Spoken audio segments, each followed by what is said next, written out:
The road ran through the heart of Yellowstone, like a pattern on an ancient map. Inside the family SUV, an atmosphere of calm reigned, which, as it turned out, was just a fragile illusion. Outside the window, autumn had painted the forests in shades of gold, copper, and fiery red, creating a breathtaking picture. Emily, an artist by calling, watched these landscapes with pleasant anticipation, seeing in them not just trees, but a living palette of nature. Her husband, Simon, a brilliant scientist, held the steering wheel with the confidence of a man who believes only in numbers and facts. And their daughter, 7-year-old Lily, captivated, was looking through a collection of ancient legends she had bought on one of the tourist routes. "Mom, did you know what the guide said?" Lily asked loudly. "He said that this fog over the lakes is lost souls. They're looking for their way home." "Honey, that's a very beautiful story," Emily replied, softly, smiling. She always loved how her daughter combined the real world with the world of imagination. "It's just water vapor, Emily," Simon added, with a slight irony in his voice, casting a quick glance at his wife in the rearview mirror. "Science, not legends. Our job is to understand the world, not to invent explanations for it that don't exist. What Lily sees is just condensation. Water evaporates, and then, meeting cold air, it condenses back. It's physics, my dear, not mysticism." Simon was a scientist to the core. Every phenomenon for him had only one explanation, a rational one. But now his words seemed unconvincing. The sun began to set, casting orange and purple hues over the landscape, and this created a strange, barely noticeable tension. Suddenly, with a dull thud, the car's engine died. With a final jolt, the car stopped, and a silence fell, so profound it could be heard. "What the hell? Not here!" Simon whispered in distress, trying to restart the car. He turned the key, but the engine just groaned, refusing to come to life. "What happened?" Emily asked quietly, feeling a sense of dread welling up in her heart. She looked at the inky black lake stretched out before them and felt a cold gust of wind creep inside the cabin. A figure emerged from the darkness. It was an old man, dressed in a tattered cloak that seemed to be made of mist and leaves. He walked slowly, almost soundlessly. His ancient face was etched with deep wrinkles, and his eyes glowed with a strange, unearthly light that Emily had never seen before. "You're lucky the car broke down right here. This lake knows how to hide things," the old man said in a hoarse, deep voice, and his words seemed to dissipate in the air like smoke. "Do you know what's wrong with it?" Simon replied, with suspicion. "I'm a scientist, I'll figure it out." "The problem isn't with the car, it's with the fog," the old man continued, smiling faintly. "Today it will be hungry. I feel it waking up. It cannot be stopped." "Mom?" Lily whispered softly, hiding behind Emily and tightly clutching her hand. "What do you mean?" Emily asked guardedly, her instincts already screaming danger. "Don't go out." The old man's voice dropped to a threatening whisper that seemed to come from the earth itself. "No matter what calls you, don't go out. They are not calling for you. They are calling for your soul." "Enough, old man," Simon said loudly and contemptuously, opening his door. "Be on your way. We don't believe in superstitions." The old man slowly nodded and vanished into the darkness as if he had never been there. His words, like a stone, fell on Emily's heart. She felt her intuition screaming about the danger, but her scientific husband just snorted dismissively, closing the car door. They decided to spend the night in the car. Rain fell, drumming on the roof, creating a monotonous, hypnotic rhythm. But outside, the fog was no longer just water. It glowed from within, and these lights pulsed as if breathing. They moved, creating shimmering patterns that captivated the eye, pulling them into a strange game of light and shadow. "Look, fireflies! They're dancing!" Lily exclaimed loudly, pressing her nose against the glass. "It's just a trick of the light, a reflection of our headlights," Simon replied, sleepily, trying to calm his wife and himself. "No, they're different," Lily insisted, and her voice became strange, almost not her own. "They're calling me to play. I hear laughter. It's other children." A soft, childlike laugh drifted from the fog. It was distant, but clearly audible. It was ringing and full of an innocent joy that contradicted the circumstances and caused even greater fear. "Lily, stop it," Simon said irritably. "It's just your imagination. There's no one there." "Lily, honey, you can't," Emily said with a trembling voice, trying to stay calm. "We have to stick together." "But they're asking." Lily's voice became odd, almost not her own. "They say it's so much fun out there." She reached for the door handle, but Emily grabbed her hand. She held her daughter, but felt her small body become incredibly strong, as if something was guiding it. This was not her child. This was a puppet trying to break free from her puppeteer. "Emily, let her go," Simon said with an outright laugh. "Let the child play. What could happen? It's just a child." Those were the last words of Simon's that Emily remembered. The next moment, Lily, with incredible force, broke free. Her face was calm, and her smile was stretched, like a doll's. She opened the door, and for a moment, in a beam of light, Emily saw the fog, as if alive, swirling around Lily, enveloping her. The door slammed shut, and Lily was gone. "Lily! Lily!" Emily screamed, her voice breaking with despair. Simon, realizing his mistake, rushed after her. He vanished into the thick fog in an instant, just like his daughter. Emily was paralyzed. She could only see silhouettes. Two outlines, a small girl and an adult man, were surrounded by dim shadows. The shadows, resembling phantoms, seemed to embrace them. She watched as Simon and Lily, turning to face her, smiled. With the same chilling, frozen smile. They took a step forward, and their outlines melted, disappearing into the fog as if they had never been there. Emily was gasping for air in desperation. From the fog, Lily's soft, distant laughter wafted toward her. "Mom, we're playing hide and seek!" her voice whispered. Then a chorus of children's voices joined in, whispering together. "Come join us!" Emily began to sob, her breathing becoming erratic. The whispers grew louder, surrounding the car from all sides, and the voices seemed to scratch at the windows. She knew the fog was hungry, and it would not rest until it found her. Her scream was caught in her throat as she saw a message on the fogged-up window, as if someone had traced it with a finger. "You're next." She was trapped, and she knew that the fog was hungry.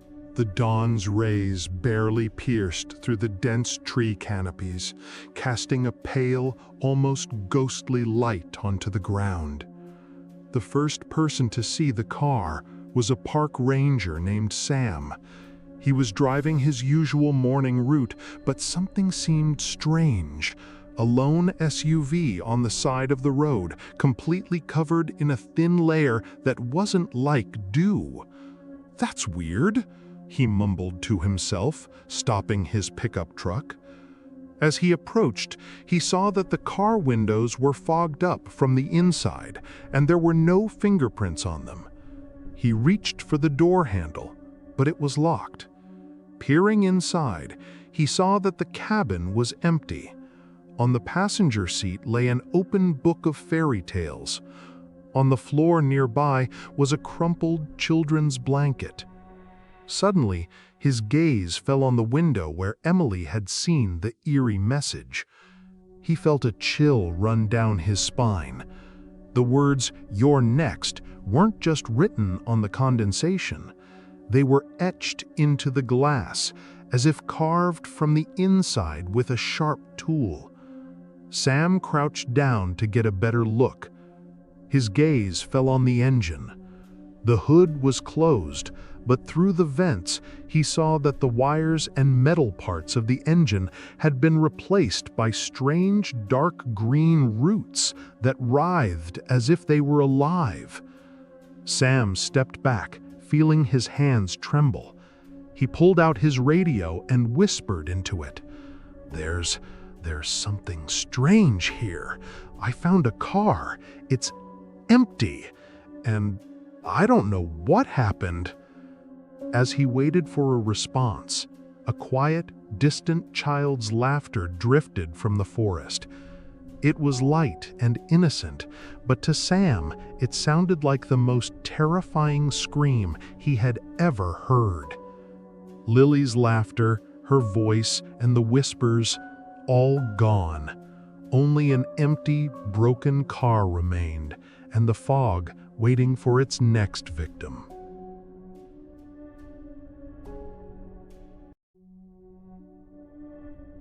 There is a primal call that lives within each of us, a desire to escape the concrete and steel, the endless hum of the city, and return to a place where only wind, stone, and time hold dominion. We call it vacation, a journey, communing with nature. But sometimes, when we walk into the wild, we forget that it is not our home. We are merely guests, and it is not always welcoming. Yellowstone. The word sounds like a promise of incredible vistas, of boiling geysers that breathe steam like a sleeping dragon, and of crystal-clear lakes that mirror the sky. It is the heart of wild America, a place of power and beauty. But beneath this beauty, under the thin crust of the earth, slumbers a giant supervolcano. It is a silent reminder that everything we see is just a temporary illusion of calm. And just like the volcano, the park hides its own dark, restless secrets. The rangers keep official records, but there are other, unofficial ones. Stories whispered around dying campfires. Stories of people who walked into the woods and simply did not return. Vanished, became a part of the silence. This is a story about two of them, about John and Alice. They had been driving for 3 days. For them, this was not just a vacation, but a celebration of their 5th wedding anniversary. John, as always, was the navigator. Practical, a bit meticulous, he held an old paper map on his lap, covered in highlighted routes. He didn't trust GPS in such a remote place. Alice sat beside him, leaning against the window, watching with childlike wonder as the plains gave way to mighty mountain ranges. She was the dreamer. Where John saw the height of a peak in meters, she saw a frozen giant propping up the clouds. "Just look at it, Johnny," she said, her voice full of awe. "It's like we've landed on another planet. The air, you could drink it." John smiled, not taking his eyes off the road. "Just as long as a bear doesn't decide to drink us. Did you pack the spray?" Alice rolled her eyes. "Yes, dear. The spray, the first aid kit, and even your silly allergy pills for flowers that probably don't even grow here." They laughed. It was their usual dance, his pragmatism and her romanticism. It was precisely why they loved each other. When they finally drove through the massive wooden archway bearing the sign Yellowstone National Park, they were greeted by the same grainy eye of a surveillance camera. It recorded their tired but happy faces, the final frame of their normal, understandable world. Sound. Muffled sounds of a campsite, distant laughter, the thud of an axe splitting wood, the sound of a tent being set up, a zipper closing. Narrator. Their spot was perfect, slightly away from the others, near a small creek surrounded by majestic pines. While John, muttering the instructions to himself, wrestled with the tent, Alice gathered kindling for a fire. The air was thick with the scent of damp earth and pine needles. Nearby, a man named Dave had set up his camp, a lone hiker in his 50s, with a weathered face and the calm gaze of a man who had spent more time in the woods than in the city. He greeted them with a nod. "First time here?" he asked, noticing their brand new gear. "Yes," John replied, having finally conquered the tent. "Been dreaming of it for a long time." "It's a beautiful place," Dave said, "but a fickle one. Stick to the trails, especially near the river. The fog here rises suddenly. In 5 minutes, you won't be able to see your own hand." "Thanks for the tip," Alice smiled. That evening they sat by the fire, wrapped in a single blanket. The flames danced, casting strange shadows on the tree trunks, turning the forest into a theater of puppets. They roasted marshmallows and shared their plans for the future, about a house, about children, about another trip, maybe to the ocean. From his camp, Dave could hear their muffled laughter. He thought to himself that it had been a long time since he'd heard such happy sounds in these woods. As he was falling asleep, the last thing he saw was the small orange glow of their campfire, bravely fighting against the encroaching darkness. The next morning, Dave woke up early. He was used to it. The sun had barely touched the mountaintops. John and Alice's camp was quiet. Too quiet. The fire was out. Dave figured they had just left for an early hike. He went fishing himself, and when he returned around noon, nothing had changed. The Jeep was still there. 2 folding chairs faced the cold ashes. On one of them lay Alice's open book, its pages gently stirred by the wind. A slight feeling of anxiety began to stir in Dave's chest. By evening, it had grown into genuine fear. He walked over to their tent and called out softly. The only answer was silence. That's when he called the Rangers. Ranger Miller arrived within the hour. He had worked in Yellowstone for 30 years and had seen it all. He knew what panic looked like, what neglect looked like, and what real trouble looked like. After surveying the camp, he felt a familiar chill run down his spine. This looked like trouble.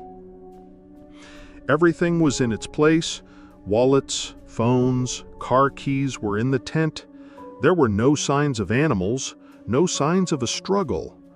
Just a perfect picture of a life suddenly interrupted. As if 2 people had simply stood up from their chairs and walked barefoot into the woods, leaving everything behind. The search operation began at dawn. Helicopters sliced through the quiet morning air. Dozens of people in bright clothing formed a line, combing through every bush. The best search dogs were brought in. A German shepherd named Shadow confidently picked up a scent. It led from the camp to the very trail they had walked the day before. The scent was fresh and clear. The dog eagerly pulled its handler, a woman named Sarah, forward. They walked for mile after mile deeper into the forest. The mood in the search party was optimistic. But the trail led them to the bank of a river, and that's where something strange happened. Shadow, stopped dead in her tracks. She whimpered, flattening her ears, and started spinning in place. Sarah tried to calm her, but the dog refused to go any further. She nuzzled the ground right at the water's edge and then lifted her head and looked at the humans in confusion. The other dogs did the same. The trail, it just vanished. It didn't lead into the water. It didn't turn back. It ended on this patch of earth, as if John and Alice had taken one last step and dissolved into thin air.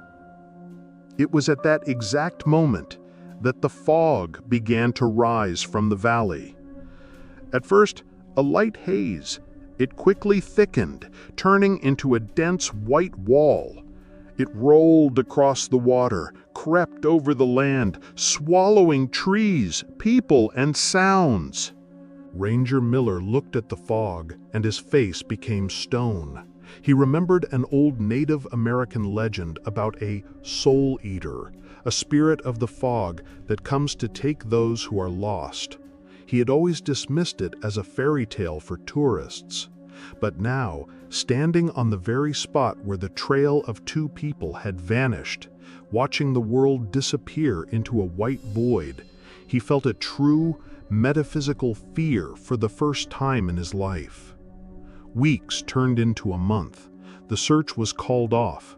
The names of John and Alice were added to the list. The media lost interest. Life went on, but for their families, it had stopped forever. Hope was nearly dead when a strange call came in. Two climbers had been scaling a remote cliff called the Eagle's Nest. It was 15 kilometers as the crow flies from the place of disappearance, in completely impassable terrain. Getting there required ropes, experience, and nerves of steel. And there, on a tiny ledge, barely big enough to place a foot, they saw something odd. It was a hiking boot, a woman's. It was sitting upright, laces forward, as if someone had carefully placed it on a shelf. It wasn't dirty or scuffed. After 3 weeks under the sun and rain, it looked almost new. Forensics confirmed their worst fears. It was Alice's boot. But no one could answer the main question. How? How in God's name did it get there? There were no signs of a body having fallen from the cliff. No indication that anyone had climbed up there without equipment. No animal could have dragged it there and placed it so neatly. It was logically impossible. It was a silent, absurd piece of evidence that proved nothing and yet shattered every possible explanation. A year passed. The story of John and Alice became a local legend. New tourists would listen to it with a shiver as they sat by their campfires, then glance nervously at the dark wall of the forest. Ranger Miller was preparing for retirement. One autumn night, he was making his final patrol. The road wound through that same part of the park. The night was quiet and cold. He pulled his pickup over to the side of the road to pour some coffee from his thermos. And at that moment, he heard it. A faint laugh. A woman's laugh carried on the wind. The same laugh that Dave had described. He froze. He turned off the radio. In the complete silence, the laugh came again, but this time it was tinged with desperation. He shone his powerful flashlight into the darkness, and at the very edge of the light, he saw them, two dark figures, the silhouettes of a man and a woman. They stood motionless, watching him. "Hey!" Miller shouted, his heart pounding. "I'm coming!" The figures didn't move, and then a quiet, pleading female voice drifted to him, seemingly carried by the wind itself. "Help us!" Forgetting all protocols, Miller jumped out of his truck and ran towards them. He ran, branches whipping his face. "I'm coming! Stay where you are!" he yelled. When he reached the spot, there was no one there. No footprints, not a sound. Only the ancient trees that had kept the secrets of this forest for centuries. He stood alone in the darkness, breathing heavily, and he knew it hadn't been a vision. It was an echo of a tragedy trapped forever between worlds. The case of John and Alice was never closed. It lies in an archive file marked unsolved. But their story lives on. It lives in the whisper of the wind, in the cold breath of the fog, in the eyes of rangers who stare too long into the night forest. Yellowstone took them, turning them into its own ghost story. And that story is a reminder that nature doesn't always want to be found. Sometimes it wants you to get lost forever.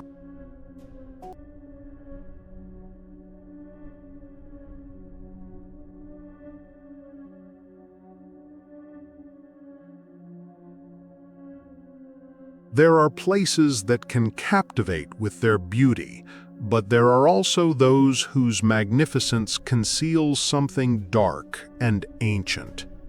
Yellowstone National Park is one such place. Millions of tourists visit every year to see its geysers, waterfalls, and wildlife, not realizing they stand on the threshold of something primal and incomprehensible. Beneath the surface of its fairy tale beauty pulses a chilling secret. Sometimes people disappear here without a trace, without explanation, as if the very earth opens up and swallows them. This is the story of one such mysterious event. This is the story of a young woman who simply wanted to take the perfect photo and became part of an eternal exhibition. It was the summer of 2011. Sarah, a student who loved photography, set off on a dream trip with her friends, Mike, Lisa, and Dan. They spent a week on an old but reliable minivan, the sounds of their favorite music mixing with their laughter and plans. Their main destination was Yellowstone, a place that had become a legend thanks to its geysers, which erupt like the breath of a slumbering monster. Sarah, with her fiery red hair and eyes that always sparkled with a desire to explore, held her phone, ready to capture every moment of their adventure. She dreamed of shots that would not just fill her collection, but would become masterpieces. Upon arriving at the park, they set up camp near the popular trail to the Emerald Lake Basin. They spent the entire evening by the campfire, talking and listening to stories from other tourists. Some spoke of bears, others of incredible views, and still others of strange, unexplainable sounds emanating from the woods after dark, of whispers that seemed like voices calling from the deep. The friends didn't pay much attention, but as night fully enveloped the camp, Sarah felt for a moment an invisible wave of numbness wash over her, and something cold and sticky hung in the air despite the heat.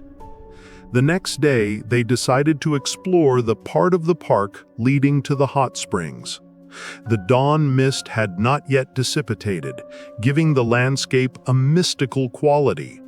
Steam rising from the ground created a surreal atmosphere that was perfect for photos. Sarah couldn't miss such an opportunity. She constantly stopped to take a shot. Silvery dewdrops on fern leaves, the sun's reflections on the surface of a hot spring, and the strange, almost human-like silhouette of a lone pine tree against the misty horizon. Around noon, the friends were already quite far from the start of the trail. Sunlight pierced through the trees, filling the air with warmth. A group of hot springs appeared ahead, unusually blue, as if their water came from the sky itself. "Sarah, come on, we're getting hungry," Lisa called out.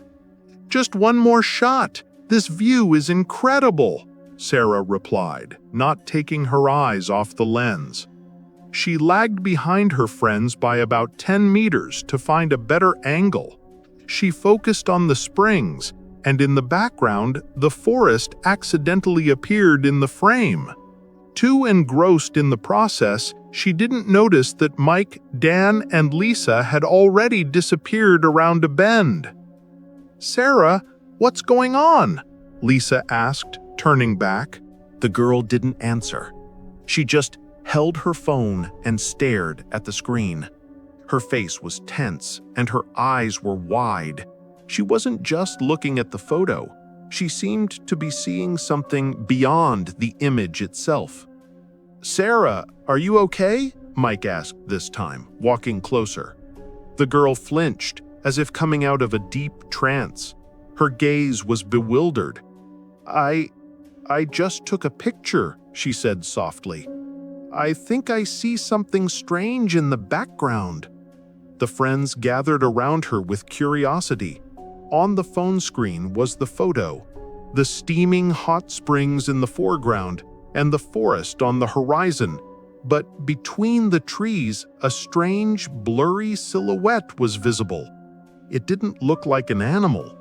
Its outlines were too elongated, and its limbs were unnaturally long. It seemed as if its body was distorted, as if it had been twisted. "What do you think it is?" Dan asked. "I don't know. It looks like a person," Mike squinted.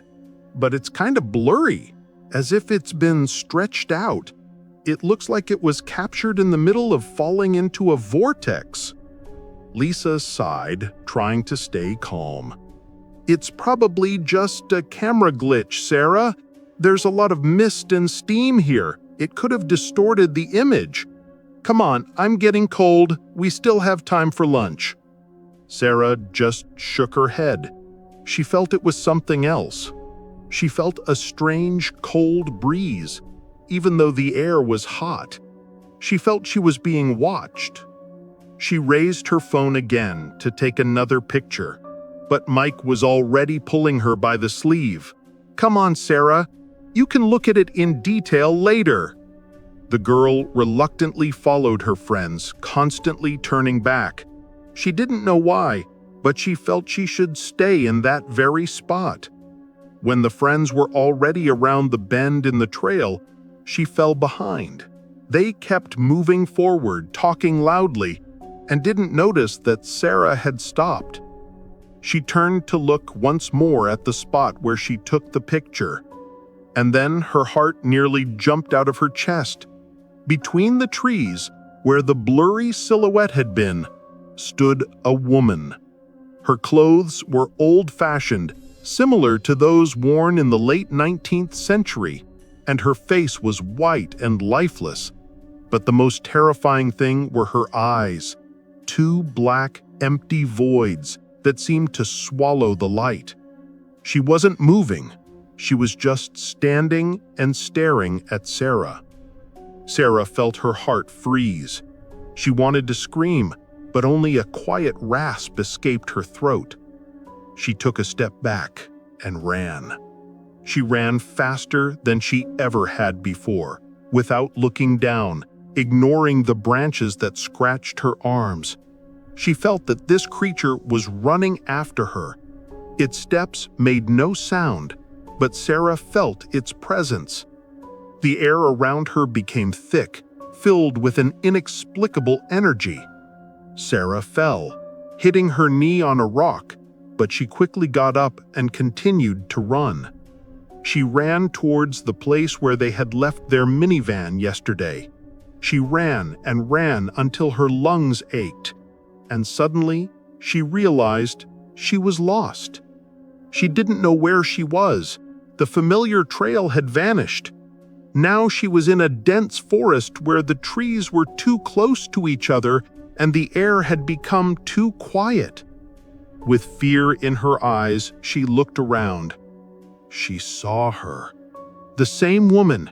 She was standing behind the trees. Her eyes, her black, empty eyes seemed to swallow the light. She wasn't moving. She was just standing and staring at Sarah. And suddenly she raised her hand, and Sarah saw that in her hand was an old, worn-out camera. The woman raised it and clicked.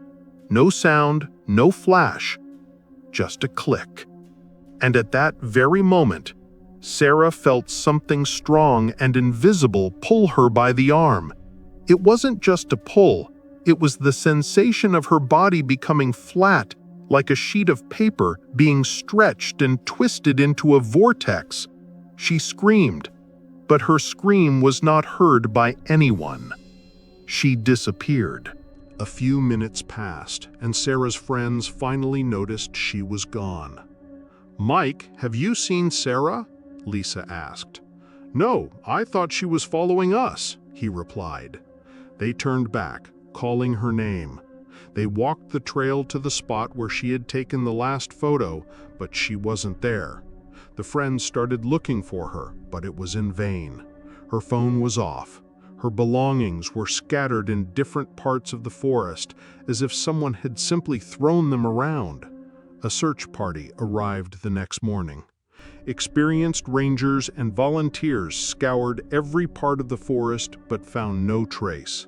The search dogs that were brought in whimpered and refused to follow Sarah's scent, as if it had simply vanished into thin air. Only 3 days later, one of the volunteers found her bag. It was lying 3 kilometers from the trail, in a completely different direction. Inside the bag was only an empty water bottle, scattered napkins, and a broken mirror. The phone, wallet, and camera were not there.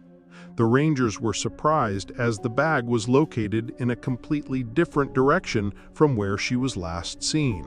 It made no sense. The official version was simple. Sarah had likely fallen into a hot spring, but this version didn't answer the questions of why her bag was found so far away and why there were no traces on the trail that could indicate a fall.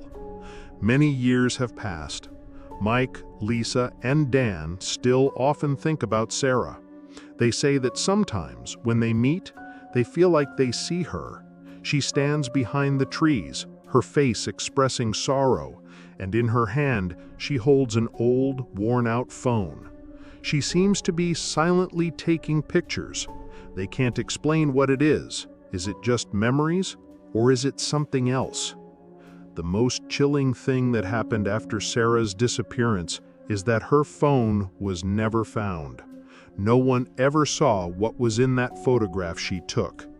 Sometimes, when tourists visiting Yellowstone look at their photos, they see something strange.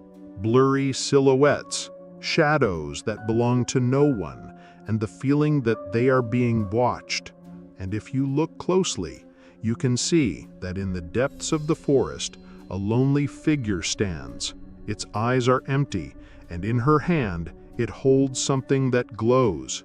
It looks like a mobile phone, and she, it seems, is taking a picture. Perhaps Sarah never found her way out of that forest. Perhaps she became part of its history, part of that dark side no one speaks of aloud. Perhaps someone or something collects the souls that get lost in this park, turning them into eternal photographs. And their only reminder that they were here is just a photograph, the last photograph.